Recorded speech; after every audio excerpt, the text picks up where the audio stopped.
أعوذ بالله السميع العليم من الشيطان الرجيم. بسم الله الرحمن الرحيم. أحييكم بتحية الإسلام، تحية طيبة مباركة من عند الله. يقول الناس عادة ونقول عبادة. قال الله تعالى في كتابه العزيز الكريم بعد أعوذ بالله من الشيطان الرجيم: وإذا حييتم بتحية فحيوا بأحسن منها أو ردوها إن الله كان على كل شيء حسيبا. السلام عليكم ورحمة الله وبركاته. الفاتحة.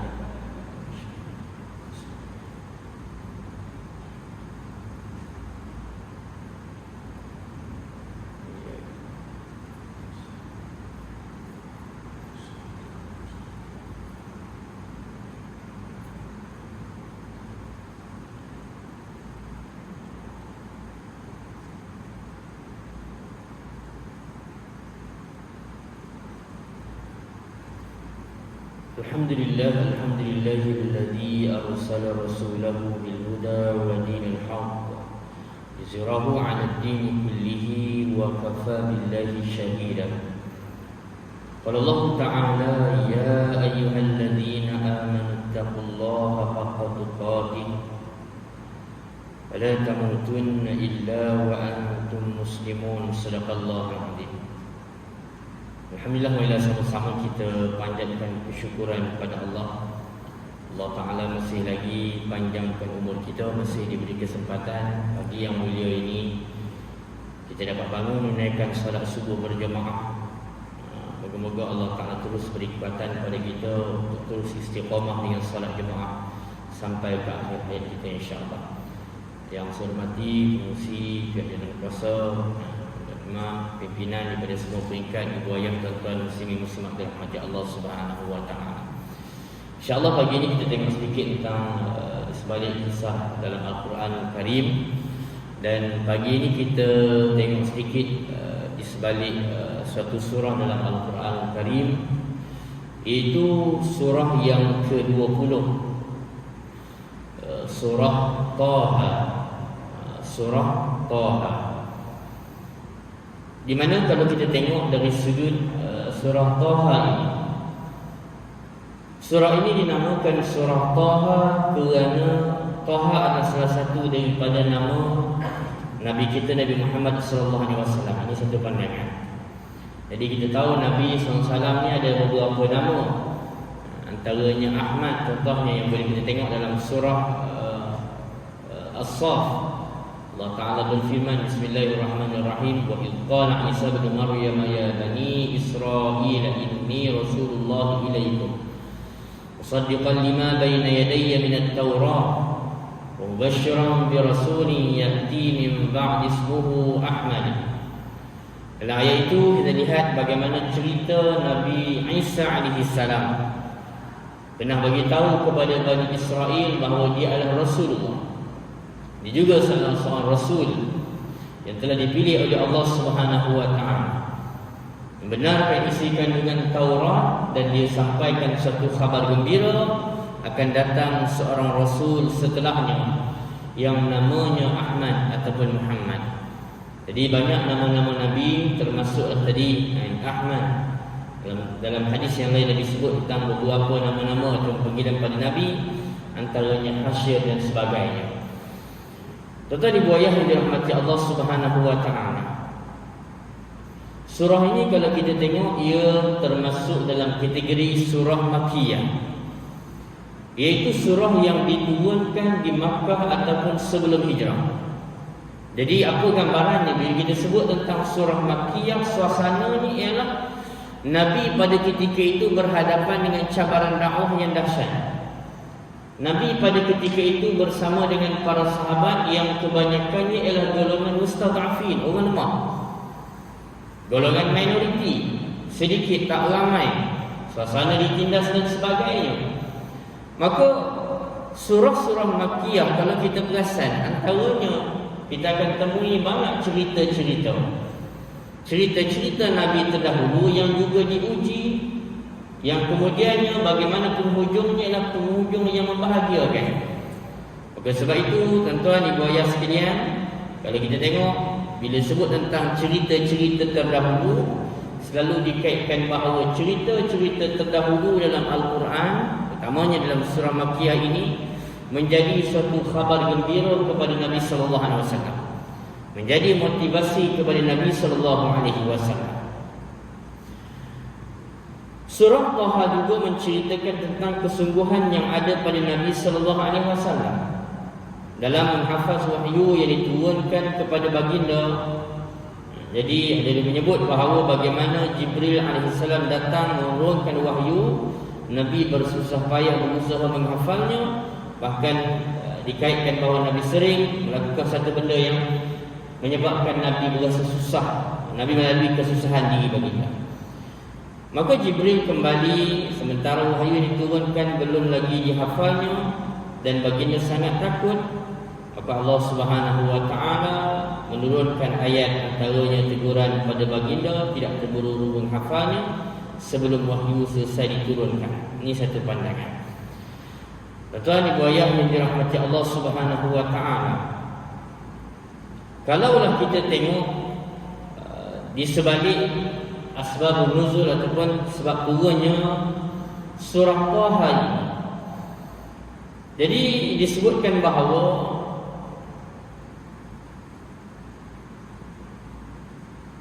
Allah Subhanahu wa taala menurunkan Al-Quran ini kepada Nabi sallallahu alaihi wasallam. Maka baginda dan para sahabat pun segera mengamalkannya.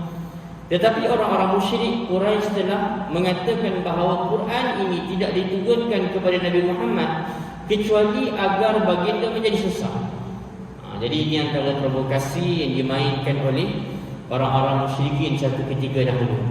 Maka turunnya surah Taha ini menafikan tomahan yang telah disebarkan oleh golongan musyrikin pada ketika itu. Lalu kalau kita tengok pada awal-awal surah Taha itu, Allah Ta'ala berfirman, Bismillahirrahmanirrahim, Taha ma anzalna alaikal Qur'ana litashqa illa tadhkiratan liman yakhsha.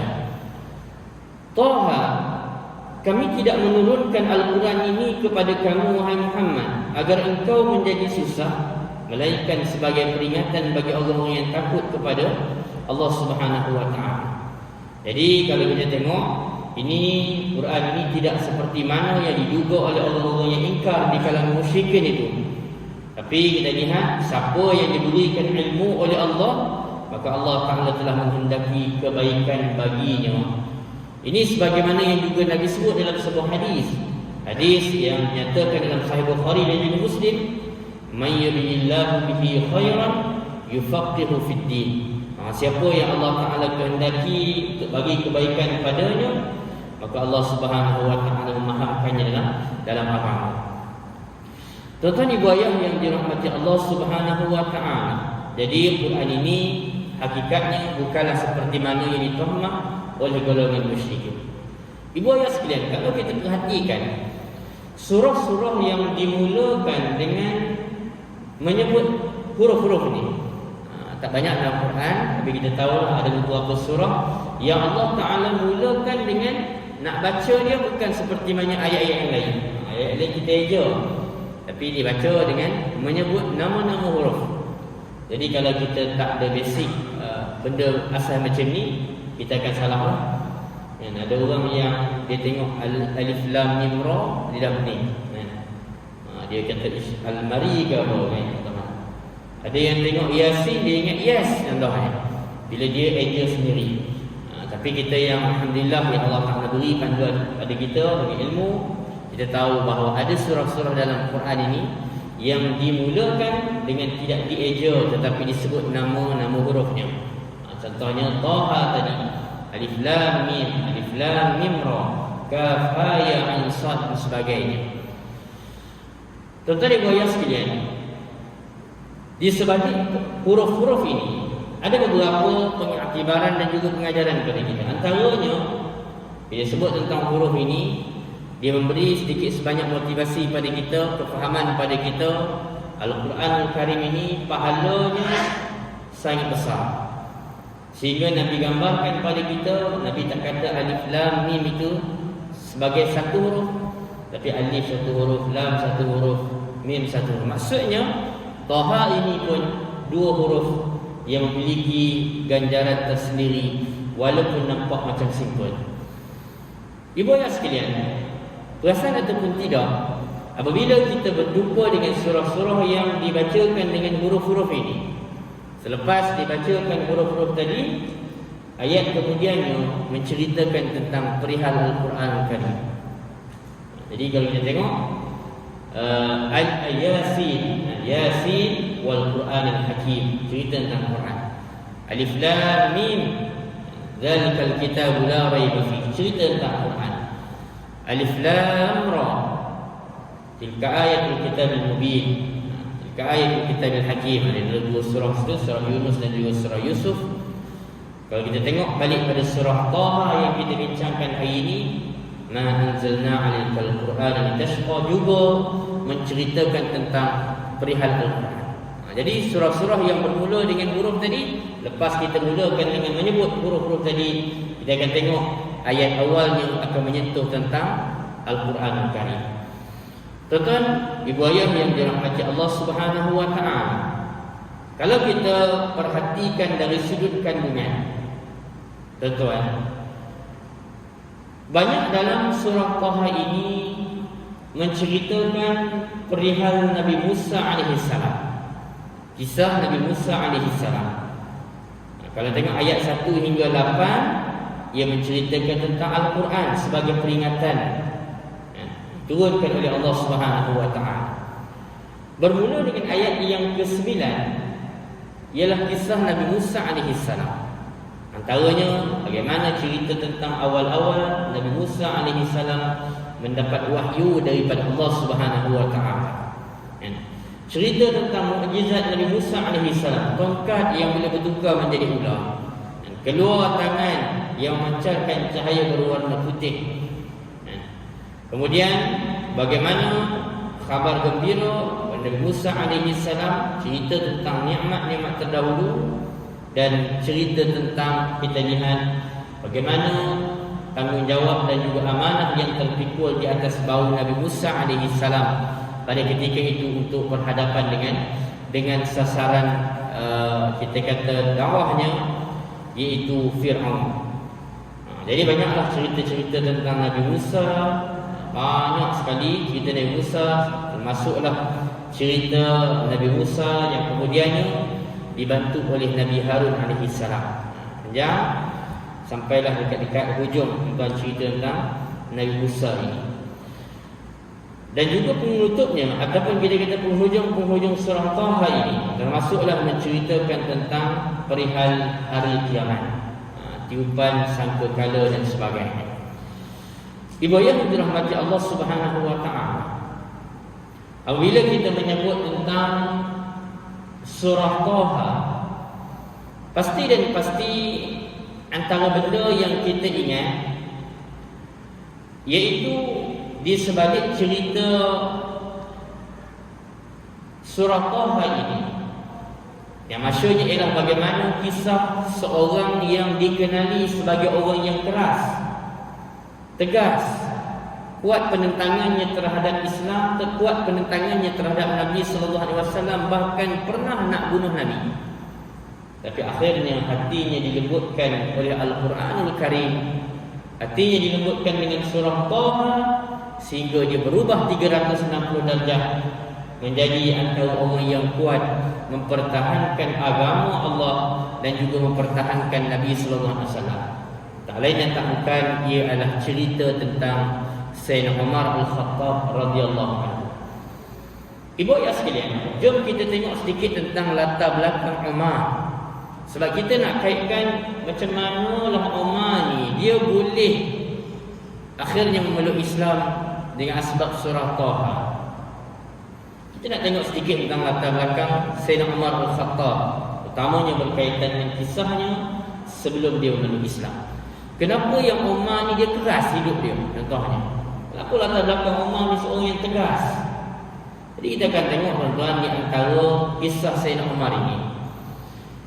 Ibu ayah sekalian, Umar antara gelaran yang selalu dikaitkan dengan Umar ini antaranya ialah Abu Hafs. Umar Abu Hafs dan juga Al-Faruq. Dari sudut umurnya, dia muda daripada Nabi sallallahu alaihi wasallam. Dia dilahirkan 13 tahun selepas peristiwa Gajah. Jadi kita tahu Nabi sallallahu alaihi wasallam, kita hari ini banyak mengulang sirah Nabi, iaitu cerita tentang Rabiul Awal, tahun Gajah Nabi dilahirkan. Adapun Umar diceritakan sekitar 13 tahun selepas peristiwa Gajah dan kelahiran Nabi sallallahu alaihi wasallam. Seorang yang kacak, berbadan besar, tinggi, bersikap keras, berani. Maka dia latar belakang ini yang menjadikan Umar ini antara yang digurui dan juga dihormati pada zaman jahiliyah. Dikatakan bahawa Umar ini di kalangan keluarga bangsawan Quraisy. Ibunya pula keluarga terdekat dengan Amr bin Hisham, iaitu Abu Jahal. Ini antara pemuka-pemuka Quraisy yang terkenal. Umar adalah seorang pemuda yang tahu membaca dan menulis, dan dia dikira terpelajar pada zamannya. Jadi sebab itu kita nak kaitkan macam mana Umar tersentuh dengan Al-Quranul Karim. Umar ni tuan-tuan, kalau kita tengok di antara orang yang terpelajar, termasuklah yang dia kuasai ialah ilmu kesusasteraan. Pada zaman itu kita tahu tak ramai orang yang pandai baca, pandai menulis.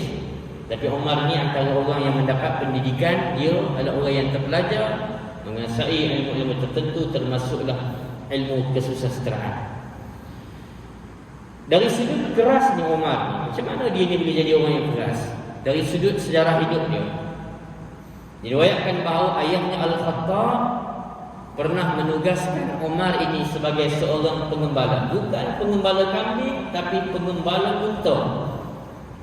Yang mana inilah sedikit sebanyak yang telah menjadikan Umar seorang yang bersikap keras, kasar.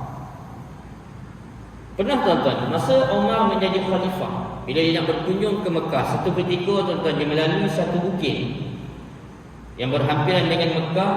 Lalu dia meluahkan bagaimana dia mengingati suatu nostalgia. Dia kata tidak ada Tuhan yang disembah melainkan Allah, mengurniakan apa yang dia kehendaki pada siapa yang dia kehendaki. Aku pernah mengembala unta ayahku Al-Khattab di sini. Jadi lalu kawasan itu dia teringat, masa tu dia dah jadi khalifah dah. Dia kata dengan pakaian bulu yang kasar, ayah aku mengharamkan aku juga dengan keras, sehingga memenatkan. Ayah dia akan pukul dia kalau dia malas. Kata Umar, aku pernah berada di sini waktu petang keesorangan, hanya Allah saja yang bersama dengan aku.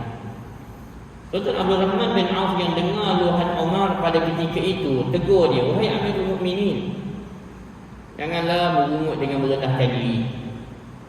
Disebut balik tentang sejarah silam. Jadi Umar jawab, jangan pedulikan aku, bercakap pada diriku sendiri. Aku sekarang menjadi ketua negara, biarkan aku rendahkan diri. Jadi tuan-tuan, kisah dan juga latar belakang yang selalu diingati oleh Umar inilah yang menyebabkan dia tetap menjadi seorang pemimpin yang tawaduk, walaupun kita kata di saat dia menjadi seorang yang penting, seorang khalifah.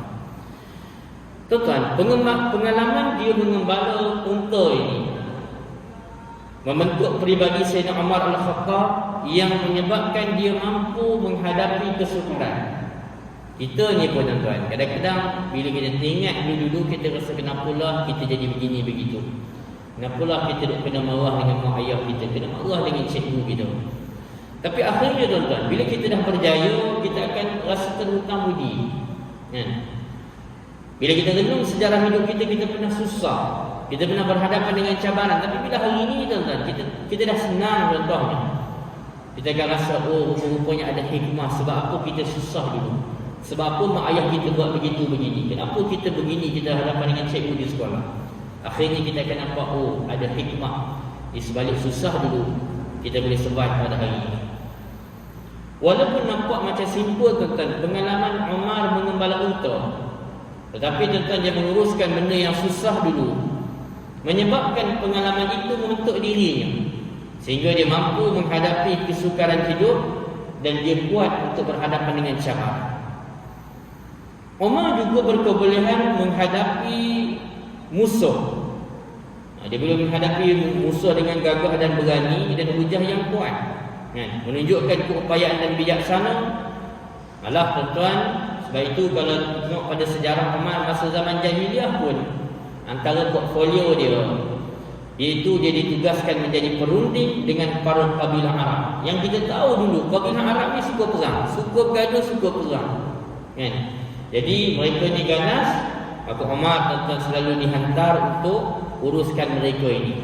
Menyebabkan tuan-tuan, pengalaman di zaman jahiliah menguruskan, kita kata, konflik dan sebagainya juga ada satu proses pembinaan karakter dan juga latar belakang Sayyidina Umar ini.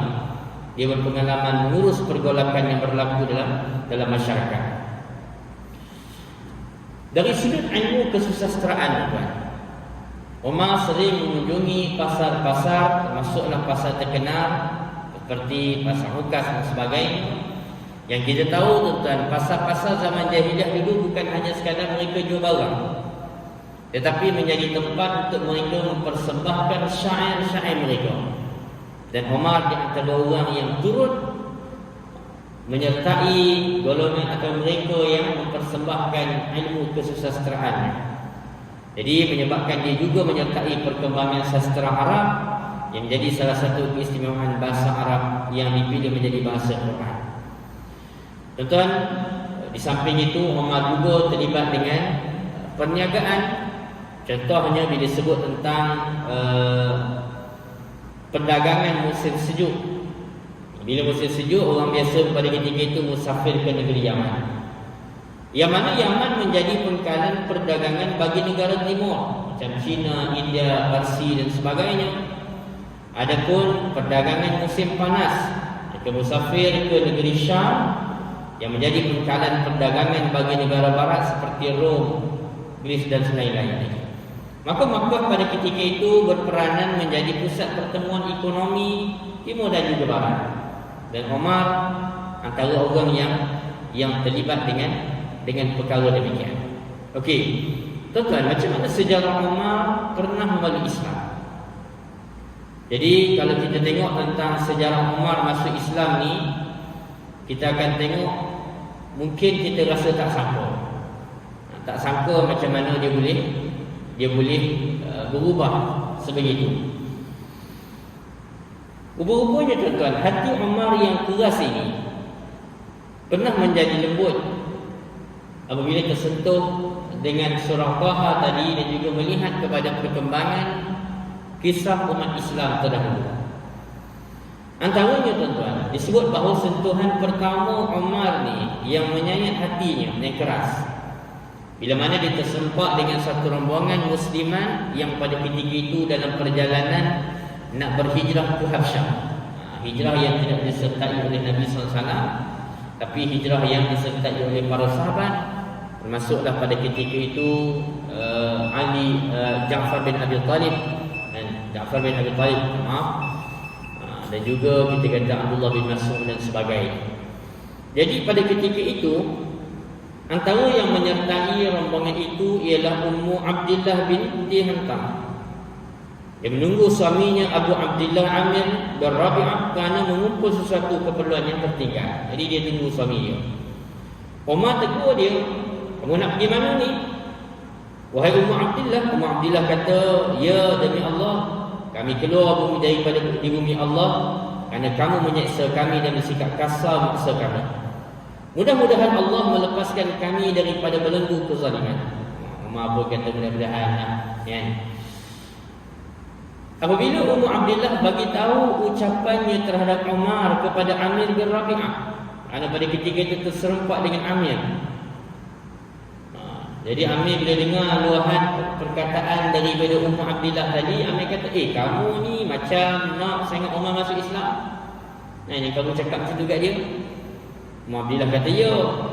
Amir menyampuk, dia kata apa? "Tunggulah sehingga Keldai Al-Khattab masuk Islam, baru Umar akan masuk Islam." Orang nak katanya, memang masa tu orang nampak Umar ni memang tak ada harapan, yang kerahnya dia. Sampai orang bandingkan begitu, tunggu sampai Keldai Al-Khattab masuk Islam, baru kamu akan tengok Umar masuk Islam. Mau nak cerita ke dia? Gerah hati. Jadi rupanya tadi ucapannya menunjukkan mereka berputus harap terhadap Umar ini dalam masuk Islam. Rupanya tuan-tuan, peristiwa itu menyentuh hati Umar Al-Khattab sehingga dia rasa sebab. Orang yang keras tadi boleh rasa sebab bila mana melihat betapa teguhnya penganut Islam berhadapan dengan tentangan musuhnya. Bahkan dalam cerita yang begitu masyhur, Nabi SAW pernah berdoa pada Allah agar Allah memperkuatkan Islam ini dengan masuknya Islam salah seorang daripada dua Umar.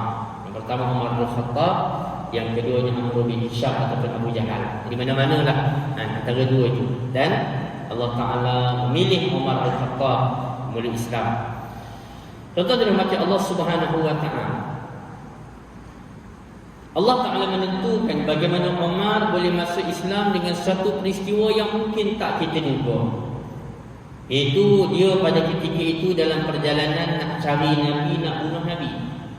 Nak bunuh Nabi bukan biasa-biasa tu, nak bunuh Nabi. Jadi tuan-tuan, dalam perjalanan Umar nak cari Nabi itu, dia terserempak dengan seorang namanya Nu'aim bin Abdullah. Yang masanya tegur Umar, kamu nak pergi mana wahai Umar? Umar kata, mencari orang yang bawa agama baru, yang memecah belahkan masyarakat Arab, masyarakat Mekah, membodohkan penduduknya dan menghina agama nenek moyangnya, serta mencela Tuhan-Tuhannya. Nu'aim menyampuk. Nu'aim kata, ini kerja jahat. Demi Allah, sebenarnya engkau digoda oleh hawa nafsumu yang binasakan dirimu dan keluarga kamu Bani Adi. Adakah kamu akan anggap bahawa keluarga Abdul Muttalib akan duduk diam? Biarkan kamu setelah kamu bunuh Muhammad. Jadi tuan-tuan, perbualan ini berlarutan sampailah berlaku pertengkaran di antara mereka, gaduh.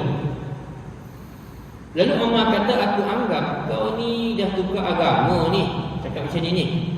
Kalau benar, aku akan mula dengan bunuh kamu dulu.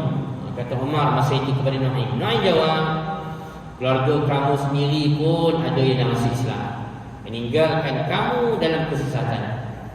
Marah Umar masa itu bila dia dengar khabar ini. Umar cabar dia, bagi tahu siapa dia. Nu'aim bagi tahu, adik kamu masuk Islam, adik ipar kamu masuk Islam. Tuan, lagi marahlah Umar pada ketika itu, sehingga dia pun segera pergi ke rumah adiknya Fatimah Al-Khattab. Pada ketika itu tuan, Fatimah dan juga beberapa orang Islam sedang belajar Quran. Jadi bila Umar sampai ketuk pintu dengan keras, adik dia tanya siapa, Umar pun jawab, dia Umar. Antara orang yang dalam rumah pada ketika itu semua pakai dalam keadaan gerun, takut, pakai sembunyi belakang tuan, kecuali Fatimah dan juga suaminya. Jadi tuan-tuan, orang lain sembunyi, tinggallah mereka berdua, dan disembunyikan Quran yang mereka tengah belajar, yang mereka catatlah. Bukan semua, kita tahulah, tentu baru beberapa ayat Quran saja yang turun. Jadi tuan-tuan, bila buka pintu, Umar tanya, apa yang kamu ucapkan? Dan aku dengar suara kamu. Adik dia kata, tak ada apa, kami cakap-cakap biasa je. Umar marah lagi, Umar tengking. Sebenarnya aku dengar kamu yang masuk Islam, apa tukar agama. Jadi tuan-tuan, kata ipar dia, apa salahnya kalau kami dapati agama ini benar, bukan agama kamu.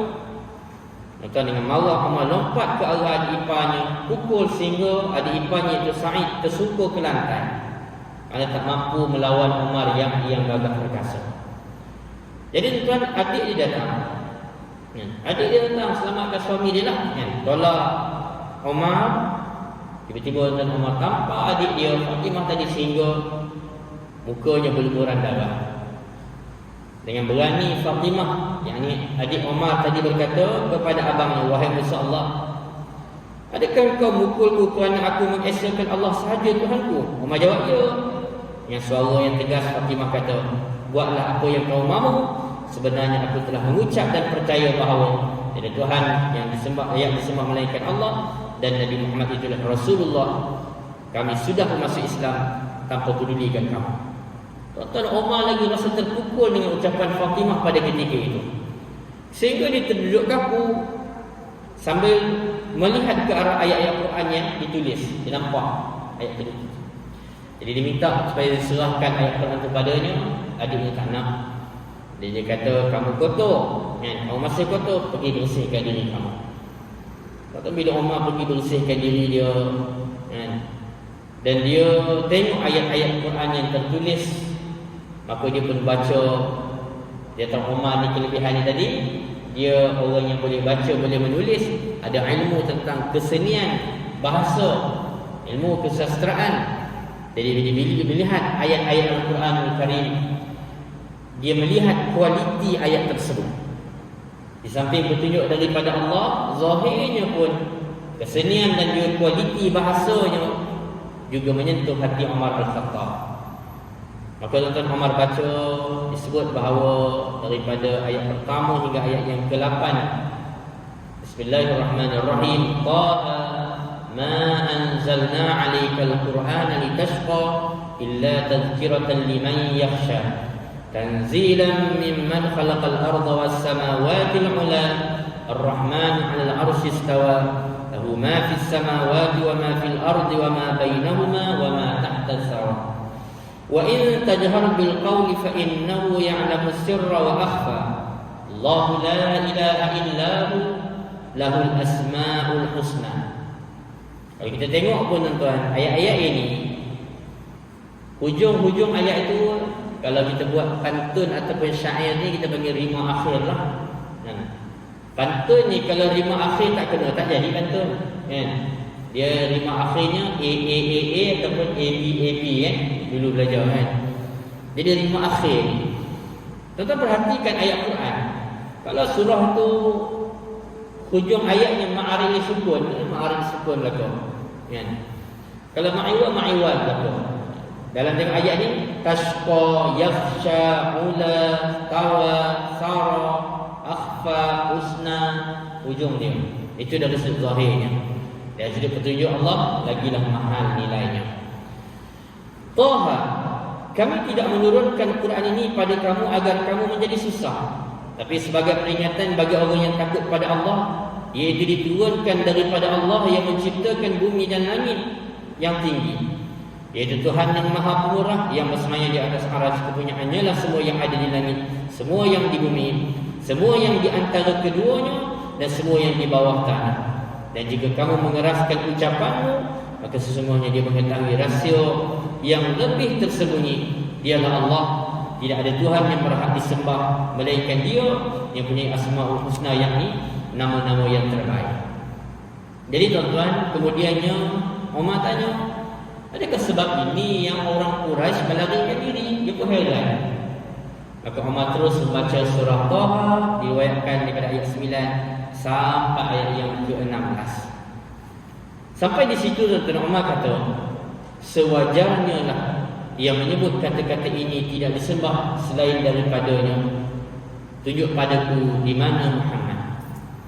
Tuan-tuan, bila dengar kenyataan itu keluar dan orang baca keikhlasan hati Umar, barulah keluar orang lain, antaranya Khabbab Al-Arat radhiyallahu anhu. Khabbab ini tuan-tuan, antara orang yang kuat kena seksa, sehingga kan dikatakan penyiksaan belakang badan Khabbab ini diletakkan bara api sehingga terpadam. Bara api itu disebabkan darah dan juga nanah yang keluar daripada tubuh Khabbab. Khabbab ni tuan-tuan kuat kena seksa sampai dikatakan kesan seksaannya masih lagi dapat dilihat masa Umar menjadi khalifah. Jadi Khabbab baru keluar daripada tempat sembunyiannya di situ.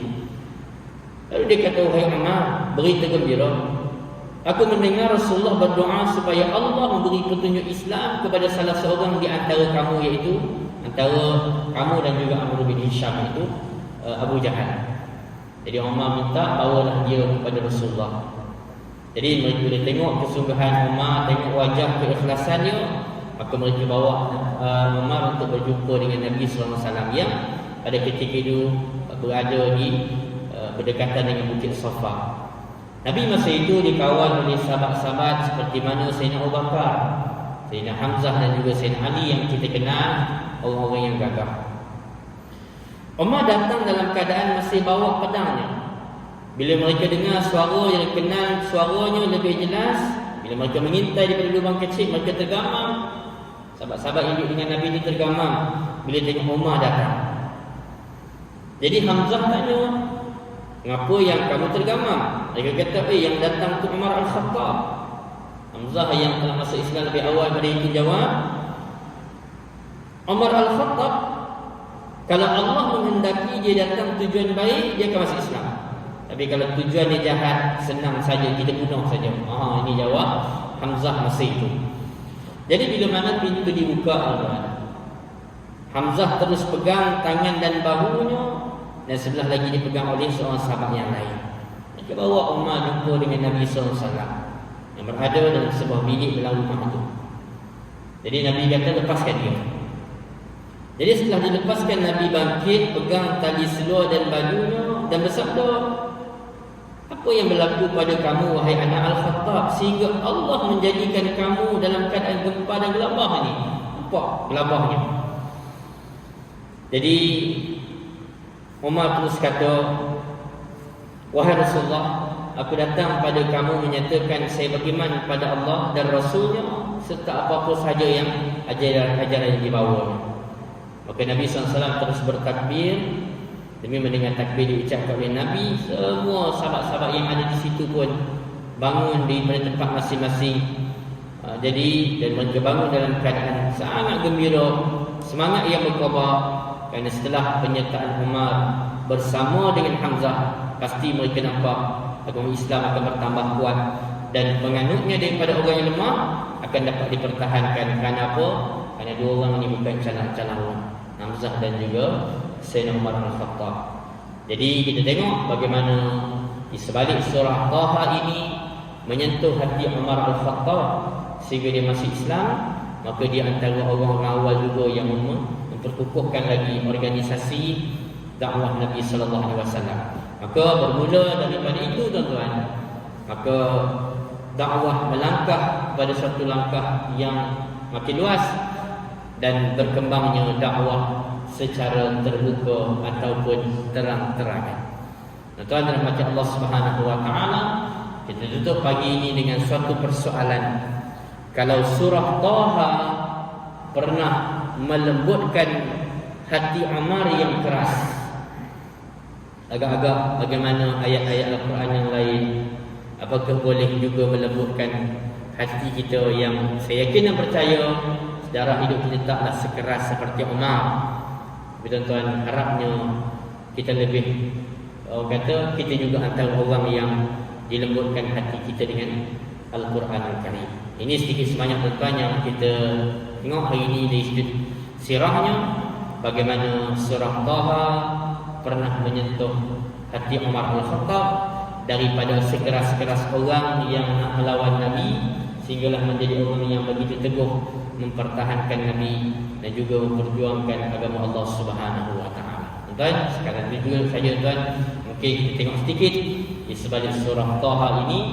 Moga-moga ada iktibar dan juga pengajarannya untuk diri saya dan kita bersama, insya-Allah.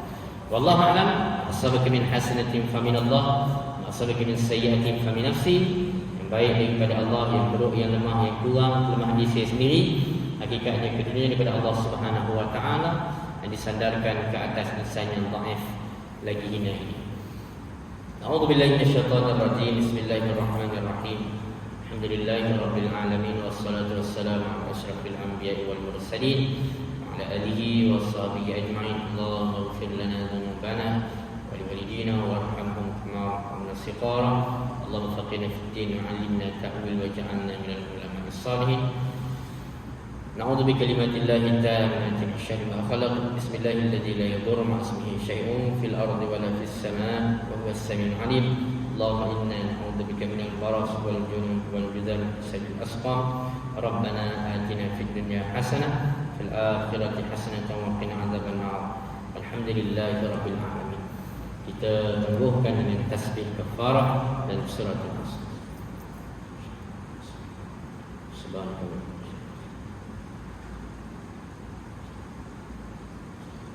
Bismillahirrahmanirrahim.